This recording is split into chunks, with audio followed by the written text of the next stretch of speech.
ಗಾಜಾದಲ್ಲಿ 14,000 ನವಜಾತ ಶಿಶುಗಳನ್ನ ಜಗತ್ತಿನ ಕಣ್ಣೆದ್ರೆ ಹಸಿವು ಮತ್ತೆ ರೋಗದಿಂದ ಸಾಯೋದಕ್ಕೆ ಬಿಡಲಾಗುತ್ತಾ? ಗಾಜಾದಲ್ಲಿ ನಡೀತಾ ಇರುವಂತಹ ನರಮೇಧಕ್ಕೆ ಈ ಜಗತ್ತು ಇಸ್ರೇಲ್ ಅನ್ನ ಹೊಣೆಯಾಗಿಸ್ತಾ ಇಲ್ವಾ?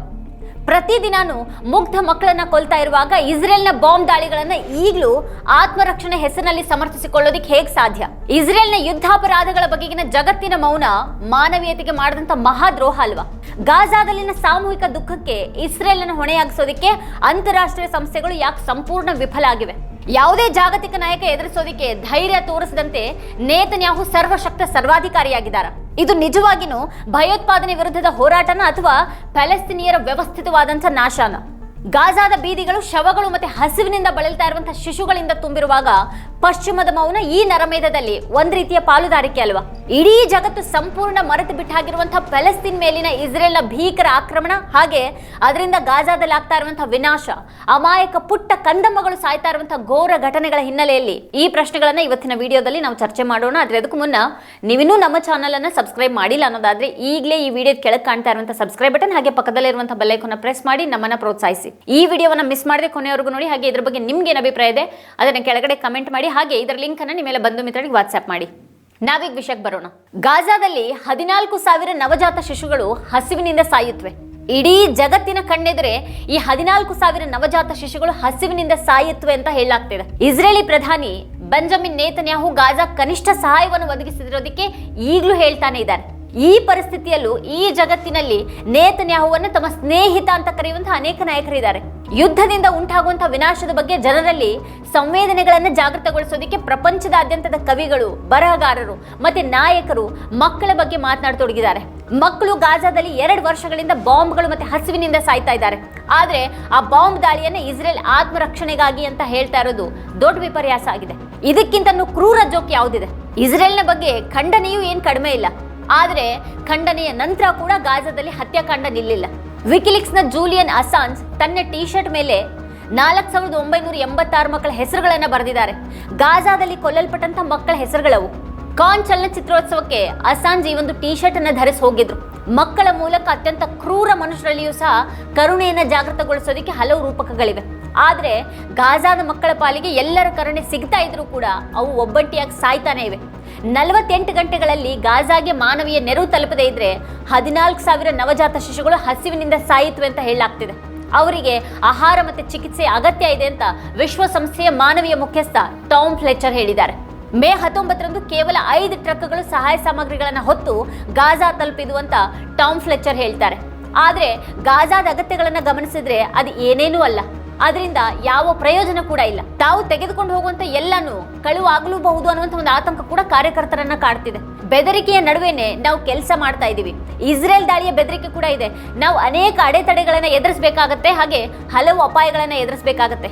ಆದ್ರೆ ಈ ಸಮಯದಲ್ಲಿ ತಮ್ಮ ಮಕ್ಕಳನ್ನ ಪೋಷಿಸೋದಕ್ಕೆ ಸಾಧ್ಯವಾಗದ ತಾಯಂದ್ರಿಗೆ ಈ ಸಹಾಯವನ್ನ ನೀಡೋದಕ್ಕಿಂತ ಉತ್ತಮ ಕೆಲಸ ಇನ್ನೊಂದಿಲ್ಲ ಅಂತ ಹೇಳಿದ್ದಾರೆ ಅವರು. ಈ ಪರಿಸ್ಥಿತಿಯಲ್ಲಿಯೂ ಗಾಜಾದಲ್ಲಿ ಕೆಲಸ ಮಾಡ್ತಾ ಇರುವಂತಹ ಜನರ ಧೈರ್ಯ ದೊಡ್ಡದು. ಅವ್ರು ಸಹಾಯ ಮಾಡ್ತಾ ಇದ್ದಾರೆ. ಅಲ್ಲಿ ಸಾಯ್ತಾ ಇರುವಂತಹ ಮಕ್ಕಳ ಬಗ್ಗೆ ಚಿಂತಿತರಾಗಿದ್ದಾರೆ. ಅಕ್ಟೋಬರ್ 2023ರಿಂದ ಇಲ್ಲಿಯವರೆಗೆ ಗಾಜಾದಲ್ಲಿನ ಪರಿಸ್ಥಿತಿಯನ್ನು ನಾವು ಊಹೆ ಮಾಡೋದಕ್ಕೂ ಕೂಡ ಸಾಧ್ಯ ಇಲ್ಲ. ಹಾಗೇನೆ ಅಲ್ಲಿ ನೆರವಿಗೆ ನಿಂತಹ ಧೈರ್ಯಶಾಲಿಗಳ ಧೈರ್ಯವನ್ನು ಕೂಡ ನಾವಿಲ್ಲಿ ನಿಂತು ಊಹೆ ಮಾಡಲಾರೆವು. 17,000ಕ್ಕೂ ಹೆಚ್ಚು ಮಕ್ಕಳು ಸತ್ತಿದ್ದಾರೆ ಈಗಾಗಲೇ. ಆ ಮಕ್ಕಳ ತಪ್ಪೇನು ಅಂತ ಯಾರೂ ಹೇಳೋದಿಲ್ಲ. ಅವರನ್ನ ಯಾಕೆ ಹಿಂಸಿಸಿ ಕೊಲ್ಲಲಾಗ್ತಾ ಇದೆ? ಕಳಪೆ ಟಿವಿ ಧಾರಾವಾಹಿಗಳನ್ನ ನೋಡುವಾಗ ಕಣ್ಣೀರು ಸುರಿಸುವಂತಹ ಜನ ಕೂಡ ಗಾಜಾದ ಮಕ್ಕಳ ಸುದ್ದಿಗೆ ಕರಗೋದಿಲ್ಲ. ಈ ಪ್ರಪಂಚದ ಕಣ್ಣೀರು ಯಾಕೆ ಒಣಗತ್ತೆ? ಅವರೆಲ್ಲರೂ ನವಜಾತ ಶಿಶುಗಳು. ಹಸಿವಿನಿಂದ ಸಾಯಬಹುದಾದ 14,000 ನವಜಾತ ಶಿಶುಗಳ ಬಗ್ಗೆ ಆ ವರದಿ ಒಂದೇ ವಾರ ಕಳೆದಿದೆ. ಗಾಜಾದಲ್ಲಿ ಹಸಿವಿನಿಂದ 57 ಮಕ್ಕಳು ಸಾವನ್ನಪ್ಪಿದ್ದಾರೆ ಅಂತ ವಿಶ್ವ ಆರೋಗ್ಯ ಸಂಸ್ಥೆ ವರದಿ ಮಾಡಿದೆ. ಮಾಧ್ಯಮ ವಿಶ್ಲೇಷಣೆಯಲ್ಲಿ ಅದರ ಸಂಖ್ಯೆ ಇನ್ನೂ ಹೆಚ್ಚಾಗಿದೆ. ವಿಶ್ವಸಂಸ್ಥೆಯೊಂದಿಗೆ ಸಂಬಂಧಿಸಿದಂತ ಸಂಸ್ಥೆಗಳು ಗಾಜಾದಲ್ಲಿ 93% ಮಕ್ಕಳು ಹಸಿವಿನಿಂದ ಸಾಯುವಂತಹ ಸ್ಥಿತಿಯಲ್ಲಿವೆ ಅಂತ ಅಂದಾಜಿಸಿವೆ. ಅಂದ್ರೆ ಗಾಜಾದಲ್ಲಿ 93% ಮಕ್ಕಳು ಹಸಿವಿನ ನೆರಳಿನಲ್ಲಿಯೇ ಬದುಕ್ತಾ ಇದ್ದಾರೆ. ಇದೆಲ್ಲದರ ನಡುವೆ ನೊಬೆಲ್ ಶಾಂತಿ ಪ್ರಶಸ್ತಿ ಸೇರಿದಂತೆ ಎಲ್ಲಾ ರೀತಿಯ ಪ್ರಶಸ್ತಿಗಳನ್ನು ಘೋಷಿಸಲಾಗ್ತಾ ಇದೆ. ಆದ್ರೆ ಅದೇ ಜಗತ್ತಿನಲ್ಲಿ ಗಾಜಾದಲ್ಲಿ ನವಜಾತ ಶಿಶುಗಳ ಹಸಿವಿನಿಂದ ಸಾಯ್ತಾ ಇರೋದ್ರ ಬಗ್ಗೆ ಮಾತಾಡ್ತಾ ಇಲ್ಲ. ರಾಜಕೀಯದವರಲ್ಲಿ ಮಾತ್ರ ಅಲ್ಲ, ರಾಜತಾಂತ್ರಿಕರಲ್ಲೂ ಕೂಡ ನೈತಿಕತೆ, ಮಾನವೀಯತೆ ಉಳ್ಕೊಂಡಿಲ್ಲ. ಪ್ರಪಂಚದಾದ್ಯಂತ ಜನರು ತಮ್ಮನ್ನ ತಾವು ನಾಶಪಡಿಸಿಕೊಳ್ಳೋದಕ್ಕೆ ಮಾತ್ರನೇ ಅಂಥ ನಾಯಕರ ಕೈಗೆ ಅಧಿಕಾರವನ್ನು ಕೊಟ್ಟಿದ್ದಾರೆ ಅನ್ನುವಂತೆ ಕಾಣುತ್ತೆ. ಗಾಜಾದಲ್ಲಿ ಸಾಯೋದು ಅಂತಂದ್ರೆ ಏನು ಅಂತ ಇಲ್ಲಿ ಕೂತವ್ರು ಅರ್ಥ ಮಾಡ್ಕೊಳ್ಳೋದಕ್ಕೆ ಸಾಧ್ಯ ಇಲ್ಲ. ಗಾಜಾದ ಮುಸಾಬ್ ಅಬು ತೋಹಾ ಅನ್ನುವಂಥ ಕವಿ ಇದ್ರು. ಅವರು ಒಂದು ಸ್ಥಳದಿಂದ ಮತ್ತೊಂದು ಸ್ಥಳಕ್ಕೆ ಓಡ್ತಾ ಇದ್ದಾರೆ ಮತ್ತೆ ಪ್ರಸ್ತುತ ಅಮೆರಿಕಾದಲ್ಲಿ ಆಶ್ರಯವನ್ನ ಪಡಿತಾ ಇದ್ದಾರೆ. ಇಸ್ರೇಲಿ ಆಕ್ರಮಿತ ಗಾಜಾದಲ್ಲಿ ವಾಸಿಸಿರೋದು ಹೇಗಿರುತ್ತೆ ಅಂತ ಅಲ್ ಜಜೀರಾ ಒಮ್ಮೆ ಅವರನ್ನ ಕೇಳ್ತು. ಗಾಜಾದಲ್ಲಿ ವಾಸಿಸ್ತಾ ಇದ್ರೆ ವಾಯು ದಾಳಿಯಿಂದ ಸಾವು ಸಂಭವಿಸಬಹುದು, ಅಕಸ್ಮಾತ್ ಬದುಕುಳಿದ್ರೆ ಅದು ಅದೃಷ್ಟ ಅಂತ ಹೇಳ್ತಾರೆ. ಕುಟುಂಬದ ಅನೇಕ ಸದಸ್ಯರು ಸಾಯೋದನ್ನ ನೋಡೋದು ಕೂಡ ಒಂದು ರೀತಿಯ ಸಾವು, ಭರವಸೆ ಕಳ್ಕೊಳ್ಳೋದು ಕೂಡ ಸಾವೇ. ಪ್ರತಿ ರಾತ್ರಿನೂ ನಮಗೆ ಹೊಸ ಜೀವನ. ಬಹುಶಃ ಈಗ ನಾನು ನನ್ನ ಕುಟುಂಬದೊಂದಿಗೆ ಸಾಯುವಂತಹ ಸಮಯ ಬಂದಿದೆ. ಹಾಗಾಗಿ ನೀವು ಪ್ರತಿ ರಾತ್ರಿ ಸತ್ತವರನ್ನ ಎಣಿಸ್ತಾ ಇರುವಾಗ ನೀವಿಲ್ಲಿ ಹಲವು ಬಾರಿ ಸಾಯ್ತೀರಿ ಅಂತ ಹೇಳ್ತಾರೆ. ನನ್ನ 4 ವರ್ಷದ ಮಗನಿಗೆ ಯುದ್ಧ ಅಂದ್ರೆ ಏನು ಗೊತ್ತಾ? ಅವನಿಗೆ ವಿಮಾನ ಅಂತ ಅಂದ್ರೆ ಏನಂತ ಗೊತ್ತಾ? ಬಾಂಬ್ ಅಂದ್ರೆ ಏನು, ಮತ್ತೆ ವಾಯು ದಾಳಿ ಮತ್ತೆ ಸ್ಫೋಟ ಅಂತ ಅಂದ್ರೆ ಏನು, ಡ್ರೋನ್ ಅಂದ್ರೆ ಏನು ಗೊತ್ತಾ? ಅವನಿಗೆ F-16 ಅಂದ್ರೆ ಏನಂತ ಗೊತ್ತಾ ಅನ್ನೋದು ಅವ್ರ ಪ್ರಶ್ನೆ ಆಗಿದೆ. ಮಕ್ಕಳು ಚಿತ್ರ ಬಿಡಿಸೋದಿಕ್ಕೆ ಅಥವಾ ಚಿತ್ರಿಸೋದಿಕ್ಕೆ, ಸೈಕಲ್ ಸವಾರಿ ಮಾಡೋದಿಕ್ಕೆ ಕಲಿತಾ ಇಲ್ಲ, ಅವ್ರು ಹೇಗೋ ಬದುಕೋದಿಕ್ಕೆ ಕಲಿತಾ ಇದ್ದಾರೆ. ಒಮ್ಮೆ ವಾಯು ದಾಳಿಯ ಸಮಯದಲ್ಲಿ ನನ್ನ ಮಗಳು ಆಕಾಶದಿಂದ ಬೀಳುವಂಥ ಬಾಂಬ್ಗಳಿಂದ ತನ್ನನ್ನು ತಾನು ರಕ್ಷಿಸಿಕೊಳ್ಳೋದಿಕ್ಕೆ ಪ್ರಯತ್ನ ಪಡ್ತಿದ್ಲು ಅಂತ ಅವ್ರು ಹೇಳ್ತಾರೆ. ಅವ್ರ 6 ವರ್ಷದ ಮಗನಿಗೆ ತನ್ನ ತಂಗಿಯನ್ನ ರಕ್ಷಿಸೋದಕ್ಕೆ ಬೇರೆ ಏನು ಮಾಡುವಂಥ ಸಾಮರ್ಥ್ಯ ಇರಲಿಲ್ಲ. ಅವನು ಅವಳನ್ನ ಕಂಬಳಿಯಿಂದ ಮುಚ್ಚಿದ. ಗಾಜಾದ ಮಕ್ಕಳ ಜೀವನನೇ ಹೀಗಾಗ್ಬಿಟ್ಟಿದೆ. ಮಕ್ಕಳು ಆಟ ಆಡುವಾಗ್ಲೂ ಕೂಡ ಅವ್ರು ಇದನ್ನೇ ಊಹಿಸ್ಕೊಳ್ತಾರೆ, ಆಕಾಶದಿಂದ ಬಾಂಬ್ ಬೀಳ್ತಾ ಇದೆ ಮತ್ತೆ ನಮ್ಮನ್ನು ನಾವು ಉಳಿಸ್ಕೊಳ್ಬೇಕು, ಕಂಬಳಿಗಳ ಕೆಳಗೆ ಅಡುಕೊಳ್ಬೇಕು ಅಂತ ಅಂದ್ಕೊಳ್ತಿದ್ದಾರೆ. ಮಕ್ಕಳನ್ನ ಕೊಲ್ಲೋದು ಯಾರಿಗೂ ಮಹಾ ಅಪರಾಧವಾಗಿ ಕಾಣದಂತ ಈ ಜಗತ್ನಲ್ಲಿ ಗಾಜಾದ ಮಕ್ಕಳ ಸ್ಥಿತಿ ಏನಾಗಬಹುದು? ಮುಸಾಬ್ ಅಬು ತೋಹಾ ಗಾಜಾದ ಮಕ್ಕಳ ಕುರಿತಾಗಿ ಕವಿತೆಗಳನ್ನ ಬರೆದಿದ್ದಾರೆ. ಮಕ್ಕಳಿಗೆ ಬ್ರೆಡ್ ತರೋದಿಕ್ಕೆ ಮನೆಯಿಂದ ಹೊರಟವನ್ ಸಾವಿನ ಸುದ್ದಿ ಮನೆಗೆ ಬರುತ್ತೆ ಹೊರತು ಬ್ರೆಡ್ ಅಲ್ಲ. ಮಕ್ಕಳಲ್ಲಿ ಉಳಿದಿರುವಂತಹ ಎಲ್ಲವನ್ನ ನುಂಗೋದಿಕ್ಕೆ ಸಾವು ಕಾಯ್ತಿದೆ. 14,000 ನವಜಾತ ಶಿಶುಗಳು ಹಸಿವಿನಿಂದ ಸಾವನ್ನಪ್ಪಲಿವೆ ಅಂತ ವರದಿಯಾಗಿದೆ. ಪರಿಸ್ಥಿತಿ ಹದಗೆಡ್ತಾ ಇದೆ. ಅದು ಯಾವುದೇ ಸಮಯದಲ್ಲೂ ಕೂಡ ಕೈ ಮೀರಬಹುದು. ಆದ್ರೂ ಯಾವುದೇ ನಾಯಕನ ಬೆಂಬಲಿಗರು ಮುಂದೆ ಬಂದು ಬಾಂಬ್ ದಾಳಿಯನ್ನು ನಿಲ್ಲಿಸುವಂತೆ ಕೂಗ್ತಾ ಇಲ್ಲ. ಕಳೆದ 2 ವರ್ಷಗಳಿಂದ ಅನಿಯಂತ್ರಿತವಾಗಿ ಬಾಂಬ್ಗಳನ್ನ ಬೀಳಿಸ್ತಾ ಇರುವಂತಹ ಅದೇ ವ್ಯಕ್ತಿಯನ್ನ ಅವರೆಲ್ಲರೂ ಕೂಡ ಭೇಟಿ ಆಗ್ತಾ ಇದ್ದಾರೆ. ಇಸ್ರೇಲ್ ಅನ್ನ ಖಂಡಿಸ್ತಾನೆ ಆತ್ಮರಕ್ಷಣೆ ಹಕ್ಕಿನ ಬಗ್ಗೆ ನಕಲಿ ಚರ್ಚೆಗಳು ನಡೀತಾ ಇವೆ. ಬ್ರಿಟಿಷ್ ಸಂಸತ್ತಿನಲ್ಲಿ ಟೋರಿ ಸಂಸದ ಕಿಟ್ ಮಾಲ್ಥೌಸ್ ಮಧ್ಯಪ್ರಾಚ್ಯ ಸಚಿವ ಹಮೀಶ್ ಫಾಕ್ನರ್ ಅವರಿಗೆ ಗಾಜಾದಲ್ಲಿ ನಡೀತಾ ಇರುವಂತಹ ನರಮೇಧವನ್ನ ಎದುರಿಸೋದು ದಿನದಿಂದ ದಿನಕ್ಕೆ ಕಷ್ಟವಾಗ್ತಾ ಇದೆ ಅಂತ ಹೇಳಿದ್ರು. ದೀರ್ಘಕಾಲದಿಂದ ಇಸ್ರೇಲ್ ಅನ್ನ ಸಮರ್ಥಿಸಿರುವ ವಿರೋಧ ಪಕ್ಷ ಟೋರಿ ಸಂಸದರು ಇದು ನರಮೇಧ ಅಲ್ಲದೆ ಇನ್ನೇನು ಅಂತ ಹೇಳೋದಿಕ್ಕೆ ಪ್ರಾರಂಭ ಮಾಡಿದ್ರು. ಜನರು ಇತಿಹಾಸವನ್ನ ಹಿಂದಿರುಗಿ ನೋಡಿದಾಗ ಒಂದು ದೇಶವಾಗಿ ನಾವು ಎಲ್ಲಿ ತಪ್ಪು ಮಾಡಿದ್ದೀವಿ ಅಂತ ಅವರಿಗೆ ಅರ್ಥ ಆಗುತ್ತೆ. ಬ್ರಿಟನ್ ಇಸ್ರೇಲ್ ಜೊತೆಗಿನ ತನ್ನ ವ್ಯಾಪಾರ ಸಂಬಂಧವನ್ನ ಉಳಿಸಿಕೊಳ್ಳೋದಿಲ್ಲ ಅಂತ ವಿದೇಶಾಂಗ ಕಾರ್ಯದರ್ಶಿ ಡೇವಿಡ್ ಲ್ಯಾಮಿ ಬ್ರಿಟಿಷ್ ಸಂಸತ್ತಿನಲ್ಲಿ ಘೋಷಿಸಿದ್ದಾರೆ. ಬ್ರಿಟನ್ ಏನ್ ಮಾಡ್ತಾ ಇದೆ? ಇಸ್ರೇಲ್ನ 2 ಹಿರಿಯ ಮಂತ್ರಿಗಳ ಮೇಲೆ ನಿರ್ಬಂಧಗಳನ್ನು ವಿಧಿಸಲಾಯಿತು. ಆದ್ರೆ ಅದನ್ನ ತಡೆಯೋದಿಕ್ಕೆ ಅಥವಾ ಏನನ್ನು ಮಾಡೋದಿಕ್ಕೆ ಸಾಧ್ಯ ಆಗಲಿಲ್ಲ. ಇಸ್ರೇಲ್ ಮೇಲೆ ಒಂದು ಕಡೆಗೆ ನಿರ್ಬಂಧಗಳನ್ನು ವಿಧಿಸುತ್ತೆ, ಮತ್ತೊಂದು ಕಡೆಗೆ ಇಸ್ರೇಲ್ಗೆ F-35 ಯುದ್ಧ ವಿಮಾನಗಳ ಅಗತ್ಯ ಇದೆ ಅಂತ ಬ್ರಿಟನ್ ಅಂತಾರಾಷ್ಟ್ರೀಯ ನ್ಯಾಯಾಲಯದ ಮುಂದೆ ಸಮರ್ಥಿಸಿಕೊಳ್ಳುತ್ತೆ. ಗಾಜಾದಲ್ಲಿ ವಿದ್ಯುತ್, ದೀಪಗಳು ಮತ್ತೆ ನೀರನ್ನ ಕಡಿತಗೊಳಿಸುವ ಮೂಲಕ ಇಸ್ರೇಲ್ ಸರಿಯಾದ ಕೆಲಸ ಮಾಡಿದೆ ಅಂತ ಬ್ರಿಟಿಷ್ ಪ್ರಧಾನಿ ಕೀರ್ ಸ್ಟಾರ್ಮರ್ ಕೂಡ ಹೇಳಿದ್ದಾರೆ. ನಂತರ ಅವರೇ ಈ ಹೇಳಿಕೆಯನ್ನ ಹಿಂತೆಗೆದುಕೊಳ್ಳೋದಕ್ಕೆ ಪ್ರಾರಂಭ ಮಾಡಿದ್ರು. ಜಗತ್ತಿನ ಎಲ್ಲಿಯೂ ನರಮೇಧ ನಡೆಯದಂತೆ ತಡೆಯುವಂತಹ ನೈತಿಕ ಜವಾಬ್ದಾರಿಯನ್ನ ತಾನು ತೆಗೆದುಕೊಳ್ಳೋದಾಗಿ ಬ್ರಿಟನ್ ಸಹಿ ಹಾಕಿದೆ. ನರಮೇಧವನ್ನ ತಡೆಯೋದಿಕ್ಕೆ ಬ್ರಿಟನ್ ಹೆಚ್ಚಿನದನ್ನ ಮಾಡೋದಕ್ಕೆ ಸಮರ್ಥವಾಗಿದೆಯಾ ಅಥವಾ ಇನ್ನು ಮುಂದೆ ಹಾಗೆ ಮಾಡುವಂತಹ ಸಾಮರ್ಥ್ಯವನ್ನ ಹೊಂದಿಲ್ವಾ? ಇದೆಲ್ಲವೂ ಕೇವಲ ಔಪಚಾರಿಕತೆ. ನರಮೇಧವನ್ನ ಖಂಡಿಸುವಲ್ಲಿ ಕೆನಡಾ ಮತ್ತೆ ಫ್ರಾನ್ಸ್ ಜೊತೆ ಸೇರುತ್ತೆ. ಆದ್ರೆ ಈ ಪ್ರಶ್ನೆ ಏನು ಅಂದ್ರೆ, ಈ ದೇಶಗಳಿಂದ ಈ ನರಮೇಧ ಇನ್ನೂ ಯಾಕೆ ನಿಲ್ತಾ ಇಲ್ಲ?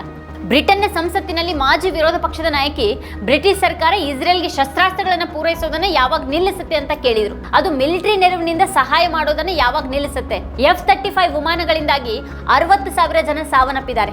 UK ಸರ್ಕಾರ ಈ ವಿಮಾನದ ಭಾಗಗಳನ್ನ ಇಸ್ರೇಲ್ ಕಳಿಸೋದನ್ನ ಯಾವಾಗ ನಿಲ್ಲಿಸುತ್ತೆ ಅಂತ ಅವ್ರು ಕೇಳಿದ್ರು. UK ವಿದೇಶಾಂಗ ಸಚಿವರು ಸಂಸತ್ತಿನಲ್ಲಿ ಎದ್ದು ನಿಂತು ಇಸ್ರೇಲ್ಗೆ ನೇರವಾಗಿ F-35 ಭಾಗಗಳನ್ನ ಪೂರೈಸೋದನ್ನ ನಿಲ್ಲಿಸಿದ್ದೇವೆ ಅಂತ ಹೇಳಿದ್ರು. ಅವುಗಳನ್ನ ಯಾರು ಅಂತಿಮವಾಗಿ ಖರೀದಿ ಮಾಡಿದ್ರು ಅಂತ ನಮಗೆ ತಿಳಿದಿಲ್ಲ. ಅವು ಇಸ್ರೇಲ್ ತಲುಪ್ತಾ ಇವೆ ಅಂತ ಹೇಳಿದ್ರು. ಗಾಜಾದಲ್ಲಿನ ಭಯೋತ್ಪಾದಕ ದೃಶ್ಯವನ್ನ ನೋಡದೆ ನಾವು ಯಾಕೆ ಕಣ್ಣು ಮುಚ್ಕೊಂಡಿದ್ದೀವಿ ಅನ್ನೋದ್ರ ಕುರಿತು ಬರೆಯುವಂತಹ ಮೂಡೋರ್ ಕವರ್ ಟೈಮ್ಸ್ ಈ ಮೊದಲು ಇಸ್ರೇಲ್ನ ಬೆಂಬಲಕ್ಕೆ ನಿಂತಿತ್ತು. ಪಾಶ್ಚಿಮಾತ್ಯ ಮಾಧ್ಯಮಗಳು ನರಮೇಧವನ್ನ ಬೆಂಬಲಿಸ್ತಾನೆ ಇದ್ವು. ಅಳ್ತಾ ಇರುವಾಗಲೇ ಮಗುವೊಂದು ಸಾವನ್ನಪ್ಪಿದ ಸುದ್ದಿಯೊಂದಿಗೆ ಜಗತ್ತು ನಿಲ್ಲೋದಿಲ್ಲ. 11 ವಾರಗಳ ಕಾಲ ಇಸ್ರೇಲ್ ಗಾಜಾಗೆ ಮಾನವೀಯ ನೆರವನ್ನ ಸಾಗಿಸುವಂತ ಎಲ್ಲಾ ಟ್ರಕ್ಗಳನ್ನ ನಿರ್ಬಂಧಿಸಿದೆ. ಯುದ್ಧಕ್ಕೂ ಮೊದಲು ಪ್ರತಿದಿನ 500 ಟ್ರಕ್ಗಳು ಇಲ್ಲಿ ಪ್ರವೇಶಿಸ್ತಾ ಇದ್ವು. ಅಂತಾರಾಷ್ಟ್ರೀಯ ಒತ್ತಡದ ಮೇರೆಗೆ ಇಸ್ರೇಲ್ ಮೇ 20ರಂದು 100 ಟ್ರಕ್ಗಳನ್ನ ದಾಟೋದಕ್ಕೆ ಅವಕಾಶ ನೀಡಿತು. ಆದ್ರೆ ಅದೇ ರಾತ್ರಿ ದಾಳಿಯಲ್ಲಿ 60 ಜನ ಸಾವನ್ನಪ್ಪಿದ್ರು. 2 ತಿಂಗಳ ನಂತರ ಮೊದಲ ಬಾರಿಗೆ ಸಹಾಯ ಹೊತ್ತಂತ ಟ್ರಕ್ಗಳು ಗಾಜಾಗ್ ಬಂದ್ವು. ಗಾಜಾದ ಜನರು ಹಸಿವಿನಿಂದ ಬಳಲ್ತಾ ಇದ್ದಾರೆ ಅಂತ 22 ದೇಶಗಳು ಜಂಟಿ ಹೇಳಿಕೆಯಲ್ಲಿ ತಿಳಿಸಿವೆ. ಸಹಾಯವನ್ನು ಒದಗಿಸಬೇಕು ಅಂತ ಹೇಳಿವೆ. ಇಸ್ರೇಲ್ ಮೇಲೆ ಯಾವುದೇ ಒತ್ತಡ ಇಲ್ಲ ಅನ್ನೋದು ಸ್ಪಷ್ಟ. ಮೇ 19ರ ರಾತ್ರಿ 91 ಜನ ಸಾವನ್ನಪ್ಪಿದ್ರು.